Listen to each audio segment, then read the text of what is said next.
जी sir. जी आज ये जो प्रेस कॉन्फ्रेंस रखी गई है ये दो बातों के तौर पर विशेष तौर पर रखी गई है।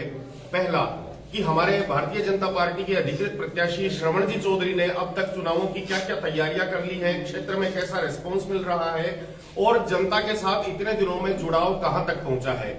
और दूसरा ये कि भारतीय जनता पार्टी अपने प्रत्याशी को जिताने के लिए क्या कर रही है। इसमें भारतीय जनता पार्टी के प्रत्याशी के तौर पर आपके जो भी प्रश्न है आदरणीय श्रवणजी चौधरी जो हमारे अधिकृत प्रत्याशी है वो जवाब देंगे, और अगर भारतीय जनता पार्टी से कोई भी संबंधित प्रश्न है तो पार्टी के प्रवक्ता आपको जवाब देंगे। पिछले 15-20 दिनों में जो भारतीय जनता पार्टी के प्रत्याशी घोषित होने के बाद में भारतीय जनता पार्टी को श्रवणजी चौधरी की व्यक्तिगत छवि का और इनका जो पिछले 30 वर्षों से शिक्षा के माध्यम से सामाजिक जुड़ाव रहा है उनका पार्टी को बहुत ज्यादा फायदा पहुंचा है और पार्टी को ऐसी कोई असुविधा का सामना नहीं करना पड़ रहा। नए व्यक्ति होते हुए भी हमें इनका परिचय प्रस्तुत करने की कहीं कोई आवश्यकता नहीं पड़ रही। जनता आसानी से जान रही है और आसानी से जुड़ भी रही है।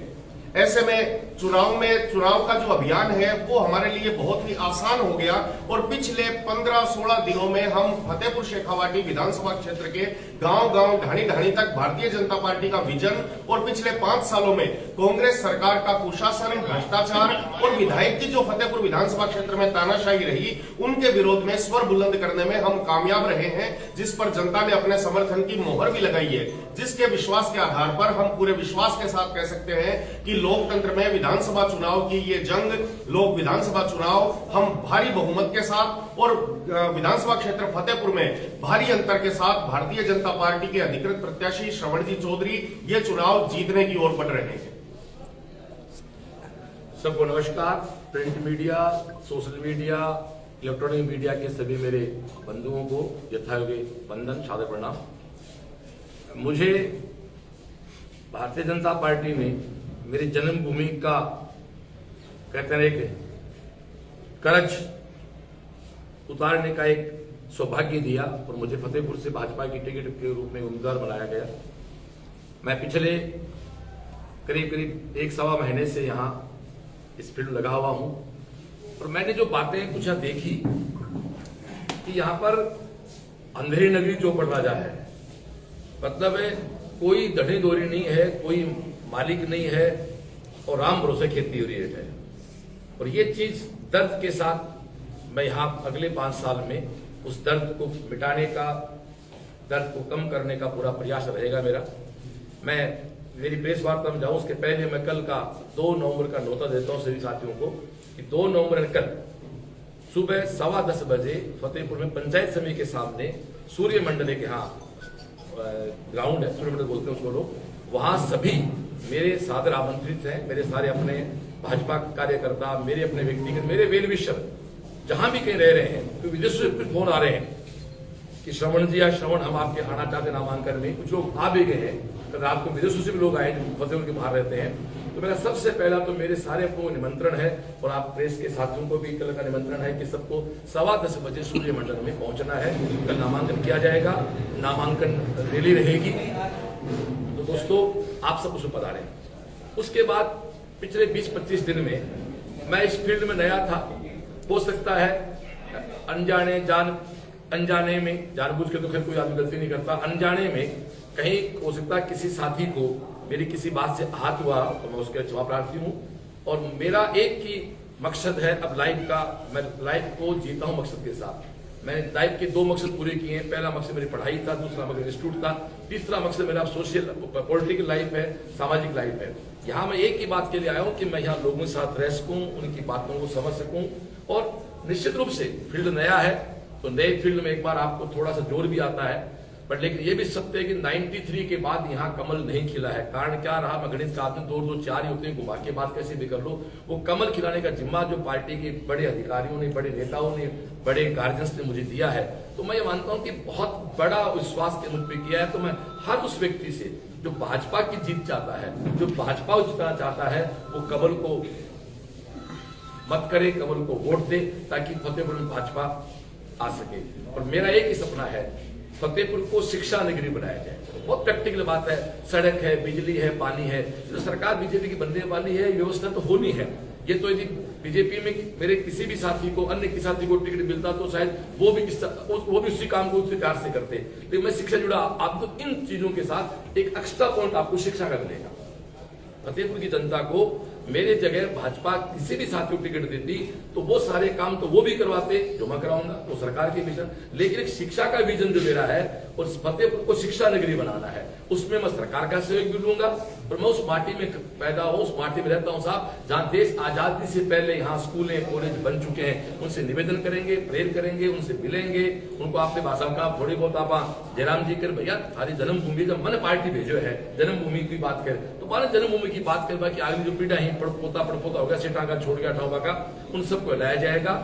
दूसरा मेरा रहेगा कि यहाँ जो क्राइम है तो फतेहपुर में क्राइम अलग तरह का है, यहाँ क्राइम नहीं है, यहाँ आपसी झगड़े हैं जो मैं क्राइम नहीं बोलता। पुलिस केस दर्ज तो है, आपसे झगड़ों के हैं। तो मैं एक शिक्षक हूं, शिक्षक के पास दो बच्चे लड़के आते हैं तो दोनों को सॉरी बुला के गले मिला के वापस क्लास में भेज देता है। शिक्षक कभी नहीं कहता कि तू एक और मार, वो एक कोने ने कहेगा कि तू एक मार मत तेरे सागे हूं। तो यहाँ यदि ऐसी बात भी आई तो मैं निश्चित रूप से यही कहूंगा कि भी दोनों भाई साथ रह के आगे बढ़े। बाकी हमारा शहर बहुत कूल है, नाथ जी की धरती है, यहाँ अलबेले लोग रहते हैं। अक्सर लोग यहाँ कोर्ट की सोच के लोग होते हैं, रात को भजन नाच के तो भजन गा लिए, अपने मस्ती हो गए। अलग तरह का एक लाइफ है यहाँ। मेरे सीकर साथी के मेरे पास आते हैं, मैंने कहा था सीकर एक मार्केट है, ये हमारा कस्बा है, ये शेखावाटी है। हम चाहे फागोत्सव हो, चाहे हमारा नाथ जी के भजन हो, उनके साथ एक जिंदगी के लोग हम लोग हैं। तो हमारा मकसद रहेगा सबको प्यार से रखा जाए। और एक बहुत स्पष्ट कहता हूं, ये चुनाव जात से, धर्म से, पार्टी पॉलिटिक्स से भी ऊपर शिक्षा नगरी फतेहपुर वोट करें। एजुकेशन सबको चाहिए, एजुकेशन किसी जात की नहीं है, किसी धर्म की नहीं है, शिक्षा का अधिकार सबको है। और मैंने तो 30 साल सब पढ़ाया साहब, मेरे पास कोई बच्चा है तो ना मैंने जात पूछी ना धर्म पूछा, उसका मेरा धर्म पढ़ाना था। तो मैं जो काम 30 साल करके आया वो मैं एक दिन में छोड़ नहीं सकता। तो आप सबसे निवेदन है, लाइव सुनने वालों को, मीडिया साथियों को, कि हम सब लोग मिलकर, आज हो सकता है मैं एक पार्टी का उम्मीदवार हूं, आप मीडिया के साथी हैं, चुनाव होगा 25 को, इनको रिजल्ट आ जाएगा, फिर हम सभी लोग इस समाज रहने हैं, आप और हम सब मिलके, मैं तो मीडिया से चाहता हूं हम सब मिलके। तो दोस्तों कोटा को शिक्षा नगरी बनाने में वहां के मीडिया बड़ा रोल रहा था, शुरू में बहुत अच्छा रोल था। सीकर को बनाने में भी हम आभारी मीडिया ने खूब कोऑपरेट किया, हमारी बातों को रखा, हमारे अच्छे को रखा। और कोई छोटी मोटी हमसे गलती भी हुई तो उन्होंने इसलिए उसको थोड़ा इग्नोर किया। इस गलती से पूरे शहर का नुकसान हो सकता है। पूरे शहर, आज आप जानते हो सीकर की जो आर्थिक कंडीशन है, वहां की जो इकोनॉमी है, वो करीब शिक्षा पे टिकी हुई है। वही कार्यक्रम हम लोग फतेहपुर में करेंगे। दूसरा मैं एक बात कहना चाहता हूं कि सभी लोग मिलकर फतेहपुर बनाए। तो ये मेरा विजन है, यहाँ के पुराने सेठ साहब को वापस जोड़ना, शिक्षा की बात करना, और बाकी यहाँ जैसे भी मैं देख रहा हूँ सीवरेज वगैरह है, उनको लेकर थोड़ी सी लोगों बड़ी नाराजगी है, उन पे बैठ के बात की जाए। बारिश का पानी हमारे शहर का में जो जन्म रहा, जनाब देख रहा हूँ 17 पानी गए भरे, हमारे गाँव बस जाती था, बहुत दिक्कत हुई। मेरा ननियाल यही है गोयनका मंदिर के पास। तो हम देखते हैं वो बड़े प्रोजेक्ट हैं जो भारत सरकार, राजस्थान सरकार दोनों मिलकर पूरा करें। और मेरा सौभाग्य रहेगा कि मैं उस पार्टी का एक अदना सा एक कार्यकर्ता हूं कि मैं दोनों स्टेट और सेंटर दोनों पार्टियों के लिए मैं उनसे एक बजट लेके आऊंगा। दूसरा जो इस लाइव सुन रहे हैं, वोट की वैल्यू समझाऊं, और बहुत गहरी बात कह रहा हूं, मोदी जी को पूरा देश लाइक करता है। एक एमपी का चुनाव होता है जो सीधा होता है प्रधानमंत्री के लिए।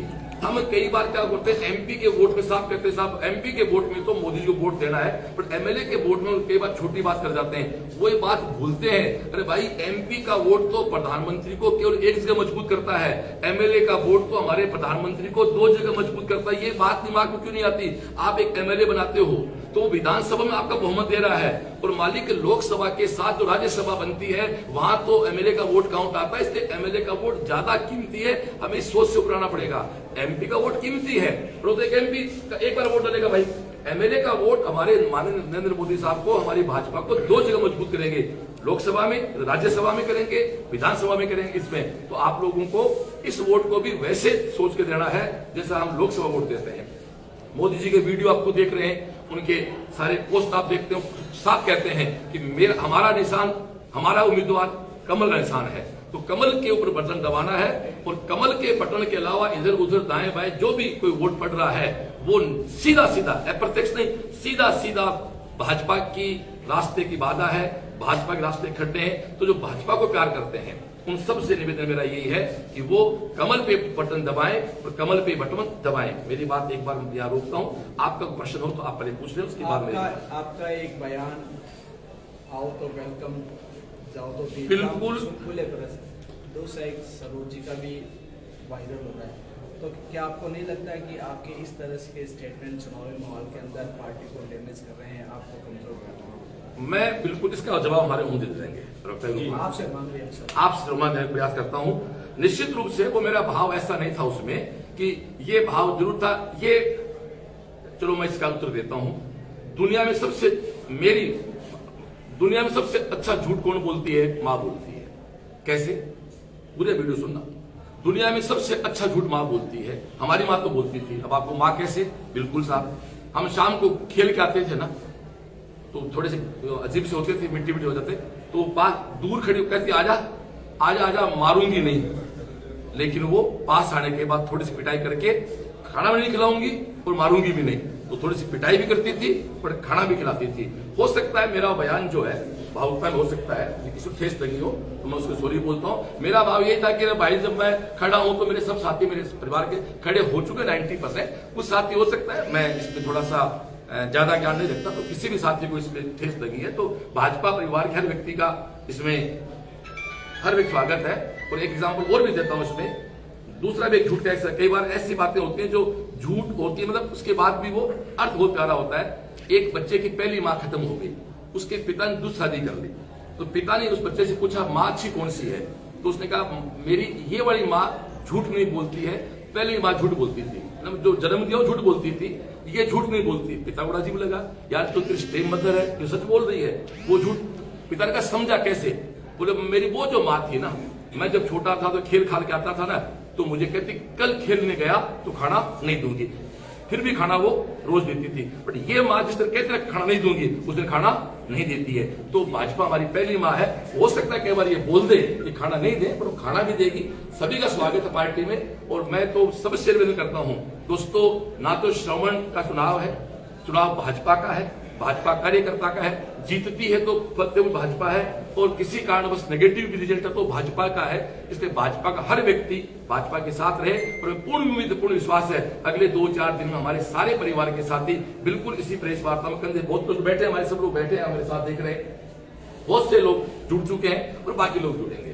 और फिर भी किसी साथी को मेरी इस बात से ठेस पहुंची तो बिल्कुल मैं सॉरी बोलता हूं, क्षमा बड़न को चाहिए। गलती करना मानव प्रवृत्ति हो जाता है, गलती के बाद स्वीकार नहीं करना मानव प्रवृत्ति नहीं है, मैं स्वीकारता हूँ उसको। हो सकता है मैं भावुक सा व्यक्ति हूँ, टीचर रहा हूँ, तो हो सकता है परेशान हो गया किसी बात को लेकर, तो मैं सॉरी बोलता हूँ। 2008 के बाद का आपने चुनावी गणित बताया, हाँ मैं आपको पूरा इक्वेशन फिर बताता हूँ। इक्वेशन वही की हुई है, कांग्रेस क्यों जीती? बीजेपी की फूट के कारण, बीजेपी के विद्रोही उम्मीदवार के कारण कांग्रेस जीते।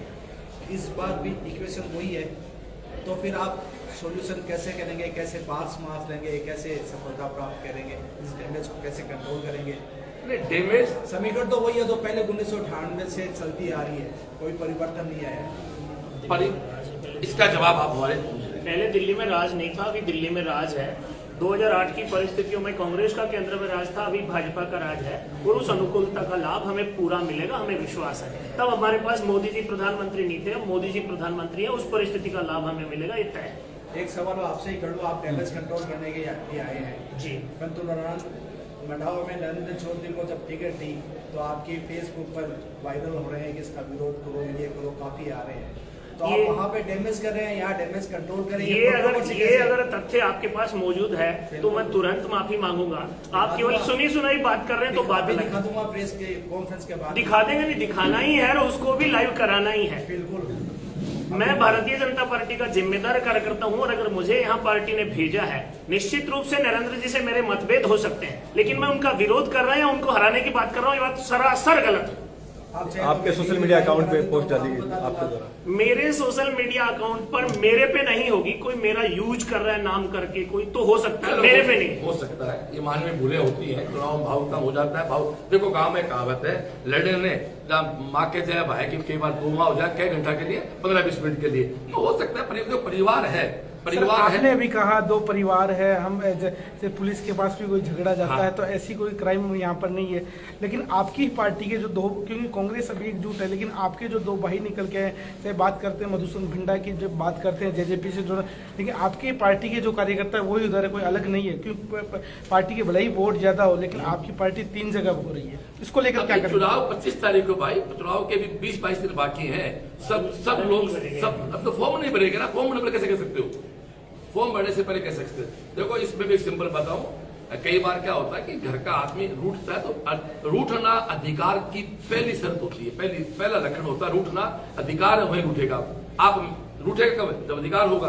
आप अनजान थोड़ी रूठते हो। मैं फिर से आपको स्पष्ट कर देता हूं कि सब लोग साथ होंगे, साथ काफी लोग हो चुके हैं और फतेहपुर के भले के लिए सब में सद्बुद्धि राशि देंगे, हम सब साथ होंगे। ये चुनाव आपने कहा 8 और 23 फर्क क्या है?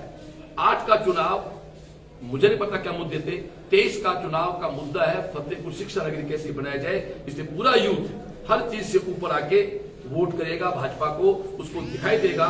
एक शिक्षक, एक श्रवण नाम का शिक्षक जो सीकर में एक सिस्टम करके आया है, वो हो सकता है मैं राजनीति में थोड़ा पीछे जाऊं, लेकिन फतेहपुर में शिक्षा में कोई भी सिस्टम खड़ा करने में, माफी चाहता हूं, अधिकतम 6 महीने में पूरा सेटअप खड़ा आपके जो प्रतिद्वंदी विधायक हाकिम अली खान कहते हैं हाँ। कि उन्होंने अगर शिक्षा दी है, बिल्कुल माना है तो शिक्षा विद्या, लेकिन उन्होंने शिक्षा के बदले बिजनेस किया और बात ये भी उन्होंने ये भी कहा है कि हमने 1 कॉलेज मांगी थी फतेहपुर ने, हमने 2 कॉलेज दिए, हमने स्कूलों को क्रमोन्नत करवाया है। और बड़ी बात है, कॉलेज कहाँ चलती है आपकी? वो तो सीटों की देन है, बिल्डिंग सेठ हमारी सरकार ने क्या दे दिया भाई जी?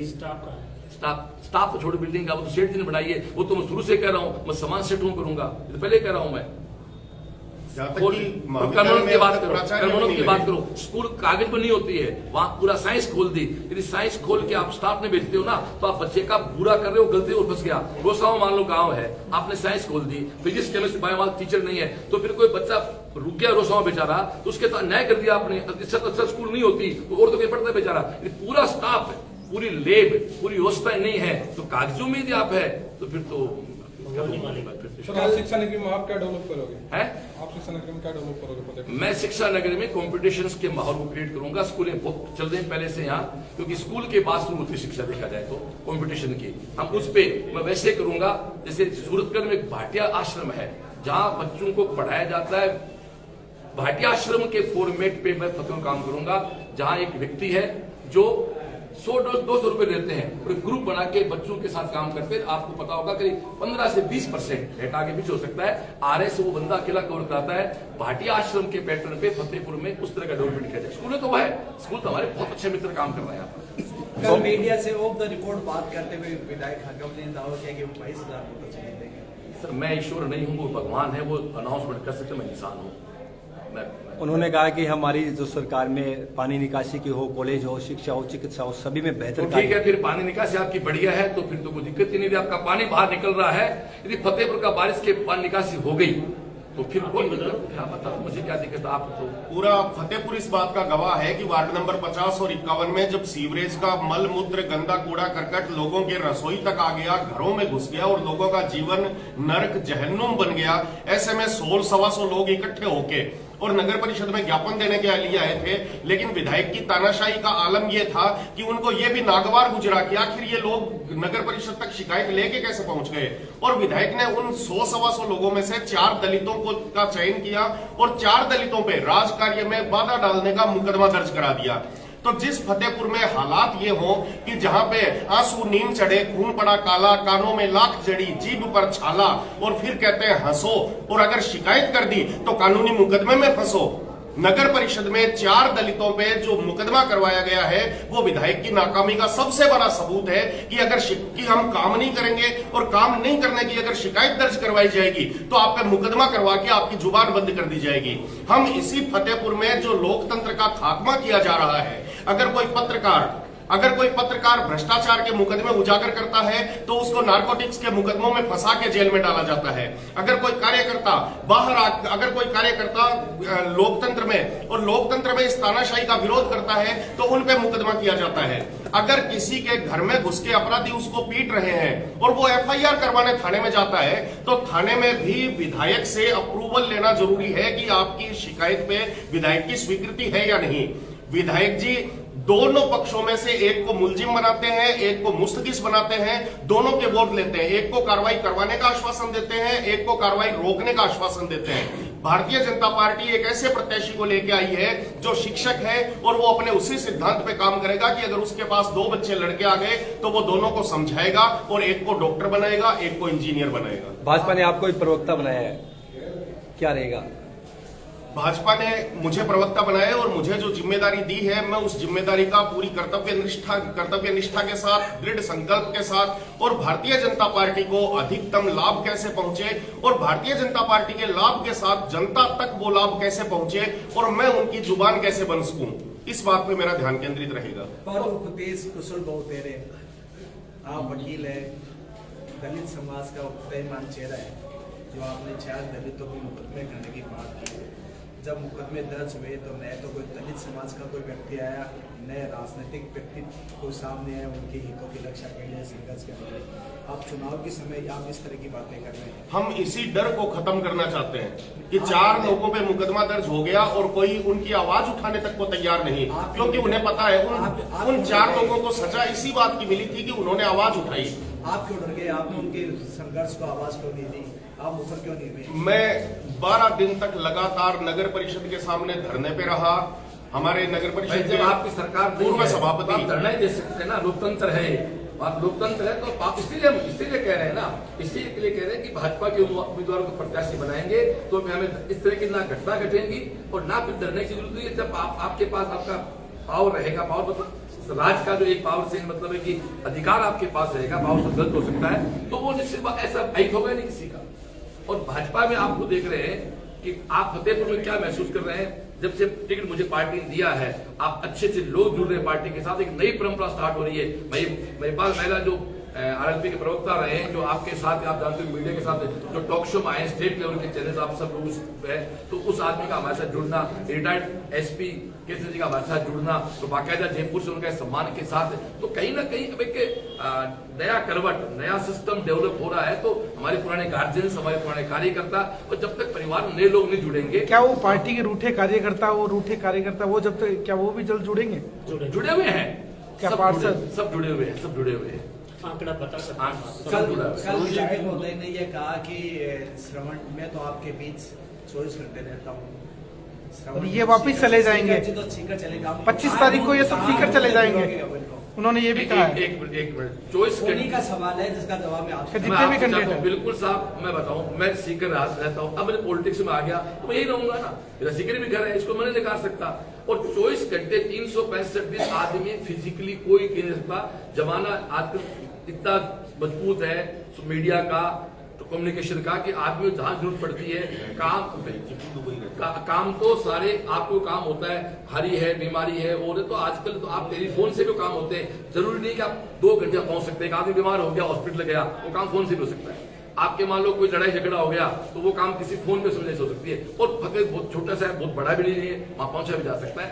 ऐसे आरोप प्रत्यारोप का कोई मतलब नहीं है ना, ये कोई उन्होंने कहा कि मैं समाज सेवक हूँ और श्रवण जी है वो समाज सेवक बिजनेसमैन। अच्छा, मैं बिजनेसमैन हूँ, तो आप ये बता दो, जो बच्चे मेरे पास पढ़े हैं ना, और आप में से बहुत से लोग खड़े हैं, वो अपने दाई बड़ सुन लें कि जो बच्चा मेरे पास पढ़ा, जो हमारी फीस थी, उसमें हर व्यक्ति का कहना कैसे, बाकी तो भाई साहब जो मुझे आप 100 रुपए दोगे तो 90 रुपए स्टाफ में बांटने हैं, स्टाफ भी लाना होगा, उसको नोट्स भी देने, पेपर देने।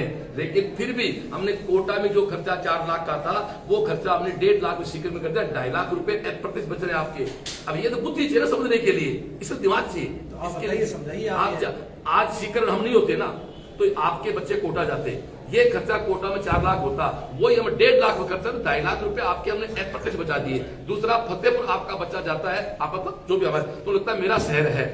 कोटा आप जाओगे तो बच्चा वहां प्रायस अपने आप फील करता है। भावनात्मक बहुत जरूरी है। एक अनजान व्यक्ति अगर खाना खाए, एक जानकार खाना खाए, भावनाओं को बड़ा फर्क पड़ता है। ये हमने फतेहपुर में किया है। और दूसरी बात, विधायक जी कह रहे हैं, तो उनके परिवार के बच्चे पढ़े हुए हैं, उनसे पूछ लो परिवार के बच्चे पढ़े थे तब वो मुझे आप एजुकेशन से जुड़े हुए आदमी है और युवाओं में अभी जो पढ़ने वाले सबसे बड़ी समस्या है कि कुंठित होकर आत्महत्या करे, वो ऐसी घटनाएं सीकर में बैठे, तो एजुकेशन के में आप इसको कैसे कंट्रोल करेंगे? नहीं, इस पे हम लोगों ने बहुत, इसका तो मैं टीम मेंबर हूँ, राजस्थान की कमेटी बनी है, मैं कोचिंग के बिहाफ पे उनमें एक प्रतिनिधि हूँ। मैं मुख्यमंत्री महोदय से हमने सबने कोचिंग वालों से एक बात की थी, हम गए भी थे, मैं एक उसके जिम्मेदार एक व्यक्ति हूँ। इस पे सीकर में ये घटनाएं बहुत बहुत बहुत बहुत कम है।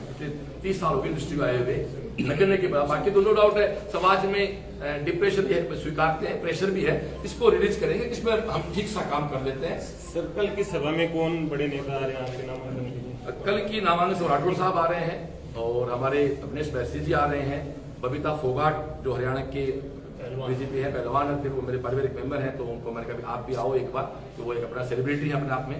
इसके अलावा हमारे कोर्ट में वर्मा जी आ रहे हैं और बाकी कल क्या है कि करीब 70 बीजेपी के हमारे साथ फॉर्म भर रहे हैं, इसलिए थोड़ा सा सभी मेहमानों का राज्य सारण आ रहे हैं। इसके अलावा ओमदास से महाराज से हम निवेदन किया, मुझे आशीर्वाद देने के लिए, हमें पूर्ण विश्वास है हमारे बीच आएंगे। और इसके अलावा हम 2-4 साथियों से हमारी बात और चल रही है, सुभाष से वैसे बात खुद फॉर्म भर रहे हो, तो कह रहे हैं श्रवण में आऊंगा जरूर, खुद फॉर्म भर रहे हैं। तो जैसे हमारे एम के साथ आएंगे, हमारे वीरेंद्र जी भी हमारे बीच आ रहे हैं, बाकी 2-4 साल बात और चल रही है। तो सभी बाकी जिन साथियों से हमने अपील की थी, उनका क्या 70 का फॉर्म भरना है, तो थोड़ा सा अब हेलीकॉप्टर जाए तो चुनाव वोटिंग से पहले करीब अच्छे मतलब अपने इस फील्ड में जो बड़े नॉन चेहरे सभी लोग आएंगे, अपील करेंगे, वोट फॉर बीजेपी कोई केंद्र से भी इसमें अर्जुन जी बेगड़ा साहब निवेदन किया था, लेकिन उनका खुद का बीकानेर है, तो बीकानेर कल फॉर्म भर कल 70 मुहूर्त अपना होता ना, तो कल वो 70 लोग मुझे मुहूर्त 70 संख्या में लगभग मेरे पास आए, तो काफी लोग फॉर्म भर उसके बाद आएंगे, बिल्कुल आएंगे। तो पार्टी की को तो स्टार प्रचारक कौन होंगे, आएंगे पार्टी साहब, पार्टी मैं ज्यादा चिंतित पार्टी है, क्योंकि पार्टी को पता है 30 साल बाद हमारी संभावना बनी जीतने की, और ये 22 की आप जीत जो बता रहे हो, तो ये इस बात को याद रखेंगे। आज की प्रेस वार्ता में 3 तारीख को ऐसी मीडिया बैठेगी, दोबारा बात करेंगे। तो सर एक और पूछना चाहेंगे, जैसे कांग्रेस और जेजेपी दोनों में घोषणा हो चुकी है कि अगर जीत के आते हैं तो राज्य में हिस्सेदारी होगी। डोटासरा जी ने वहाँ गारिंडा में कहा और ये दुष्यंत जी ने कहा था यहाँ पे, तो क्या आप भी करें कि पिछले 30 साल से फतेहपुर से कोई मैं जानता हूँ यदि आप मुझे जिता के भेजते हो तो मैं मां शारदे का आशीर्वाद है कि मैं फतेहपुर की आवाज को मेरी सरकार में बहुत ढंग से रखूंगा, सरकार का हिस्सा में रहूंगा, मेरे सरकार का एक विधायक के रूप हिस्सा में रहूंगा, और मैं मंत्री वगैरह के लिए वो सर मेरी औकात नहीं है सर, ये पार्टी और मेरे भाग्य के हाथ में है, ये तो मैं आपने ज्वाइन की तब बातचीत नहीं हुई। सर ऐसा है कि मैं ना तो कुछ आज तक मांगा है, मुझे तो मिला बिना मांगे मिला है। नहीं, दोनों पार्टियों ने घोषणा कर दी तब बड़े लोग, मैं बड़े लोगों की तुलना में आपसे नहीं कर सकता, बड़े लोग कुछ भी कह सकते हैं, वो राजा है हमारे। ठीक, प्रेस की तरफ से आपको शुभकामनाएं। Thank you.